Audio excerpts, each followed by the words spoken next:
몇 주 전에 이 예산 시골집에 갔습니다. 하룻밤을 자고 다음날 아버지가 그러시는 거예요. 너 코골이 수술을 해라. 간단하대. 아이, 아버지 무슨 수술이에요. 저 그 정도는 아니에요. 아니야, 또 그 정도야. 수술을 해야 돼. 간단하대.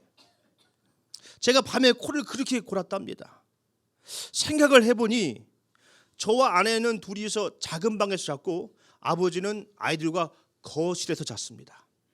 저와 아내는 방문을 닫고 우풍이 들까 봐 이 난방 텐트 안에서 지퍼를 다 잠그고 잤어요.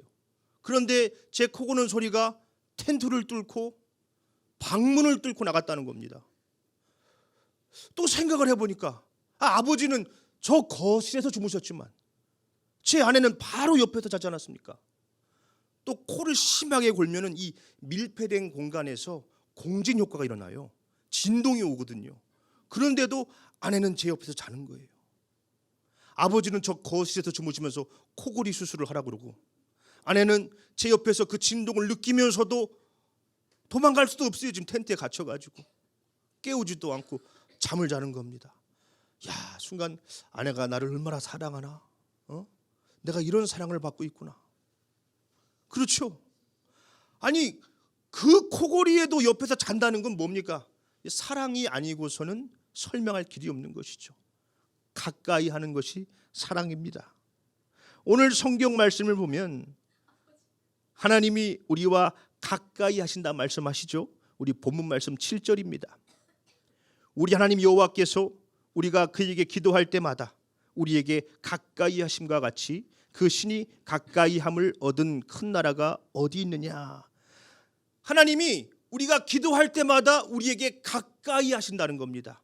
한글 성경에서는 이것을 기도로 번역했지만 히브리어 원문으로 보면 가라, 부르짖는다, 외친다는 것이에요. 우리가 고통 가운데 부르짖을 때 하나님은 그 소리를 들으시고 우리에게 가까이 오신다는 것이죠. 출애굽기 3장 7절로 8절입니다.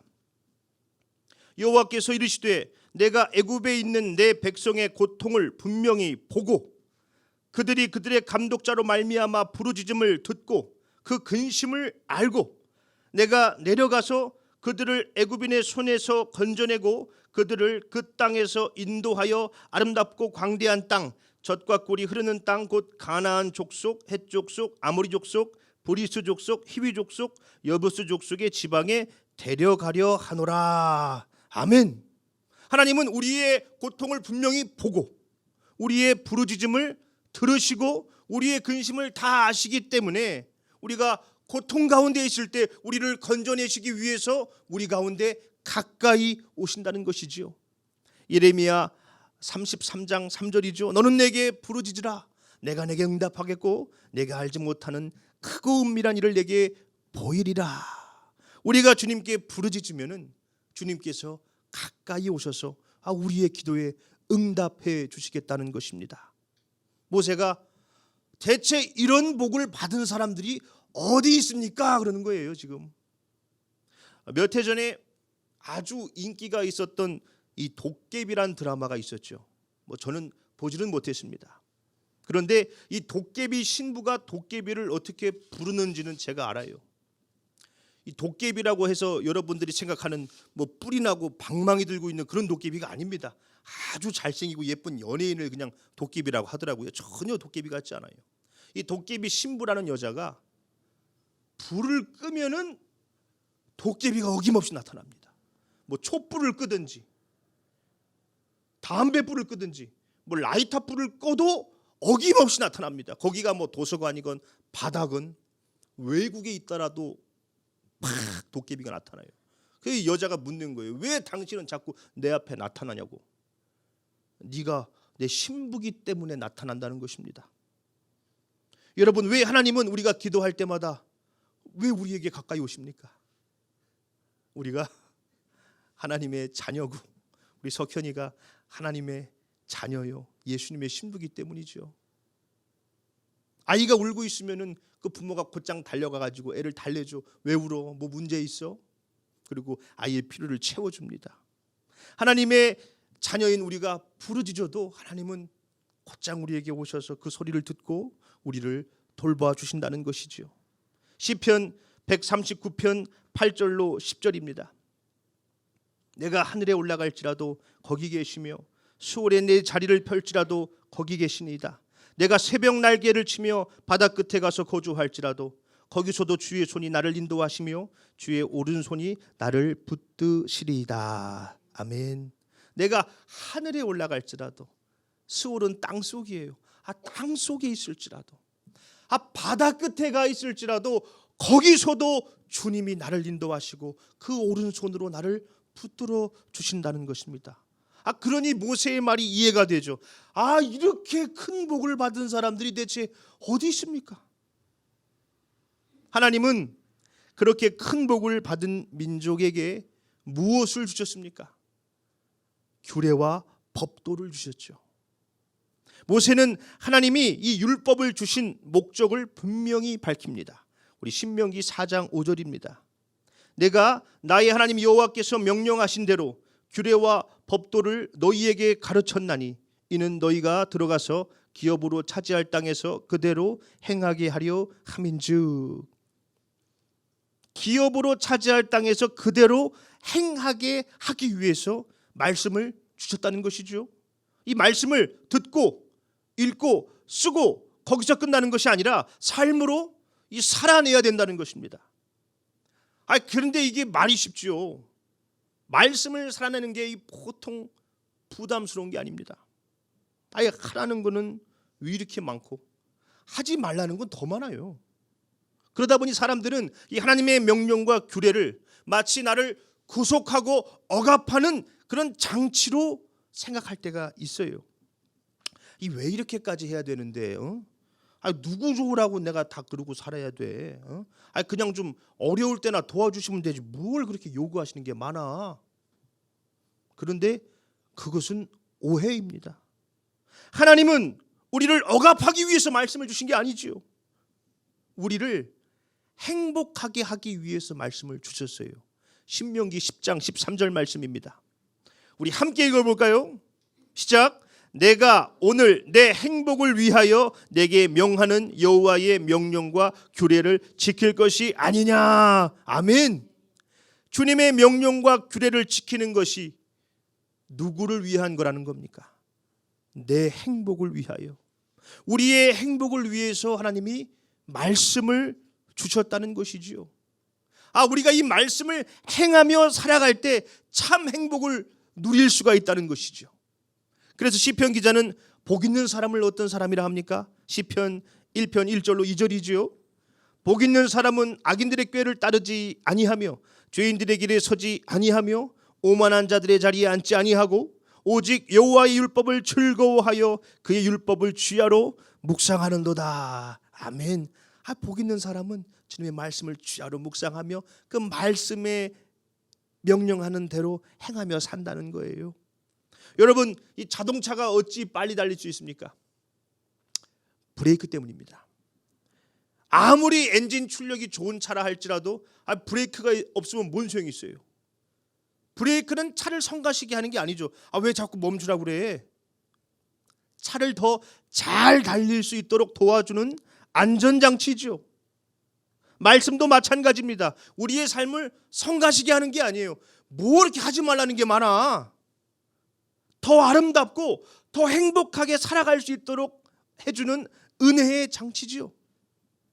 하나님은 당신의 사랑하는 자녀들을 이 공중권세 잡은 마귀로부터 지켜내시기 위해서 말씀을 주셨습니다. 말씀은 우리로 하여금 탐욕을 쫓아 살지 못하게 하지요. 말씀은 우리들을 은혜의 자리로 이끌어 줍니다. 기도의 자리로, 예배의 자리로, 섬김의 자리로. 말씀은 우리 주변에 고통받고 소외된 이들을 돌아보게 하지요. 주님의 사랑으로 돌아보게 합니다.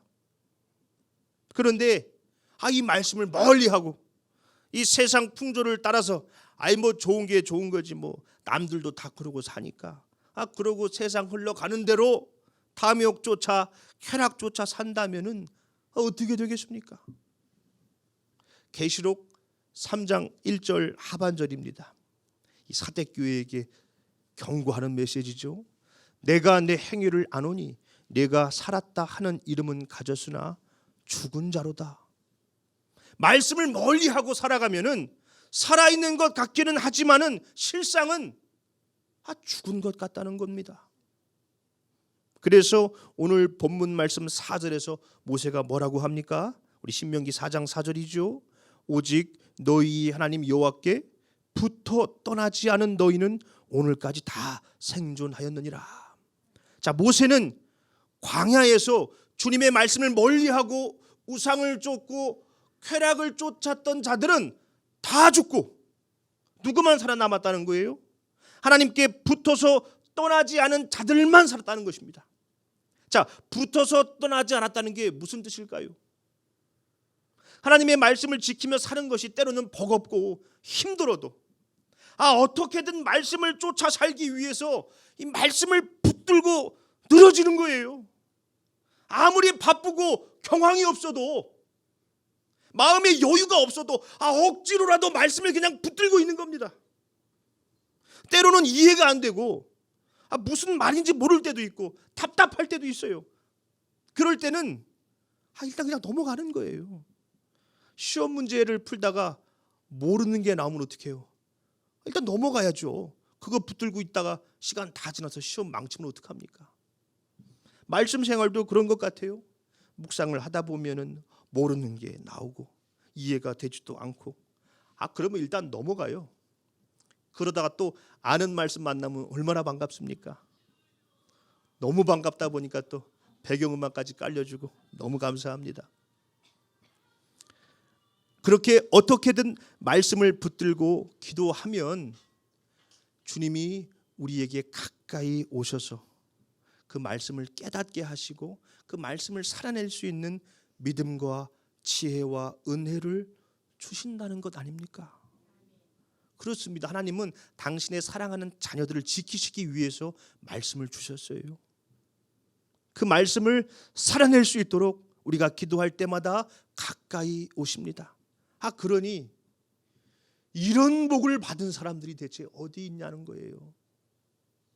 죽을 수밖에 없는 이 죄인을 하나님의 아들 예수님이 십자가에서 구원해 주시고 영생을 주시고 그 구원받은 자녀들을 지키기 위해서 말씀을 주시고 진리의 성령을 주시고 그 말씀을 행하며 살아갈 때 참 행복을 누릴 수 있게 하시니 얼마나 감사합니까? 그래서 우리 교회 이름이 뭡니까? 행복한 교회. 복음을 행하여 참 행복을 누리는 교회. 우리 교회가 이름값 한번 제대로 하는 교회가 되기를 소망합니다. 때로는 말씀대로 살지 못해서 흔들릴 때도 있지요. 말씀을 멀리하고 싶을 때도 있습니다. 그러나 그래도 붙들어야 됩니다. 하나님께 간절히 기도해야 합니다. 우리의 부르짖는 그 소리를 들으시고 주님은 반드시 우리 곁에 가까이 오셔서 그 기도에 응답해 주실 것입니다.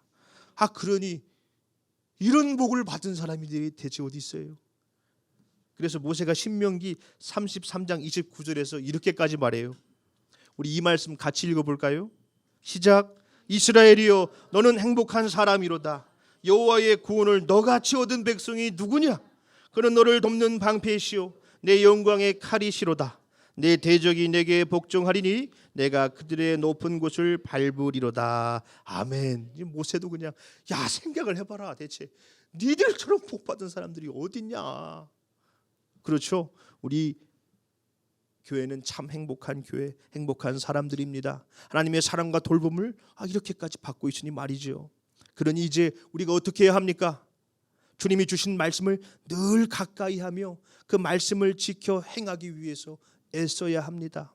안 될 때는 기도하세요. 주님이 가까이 하십니다.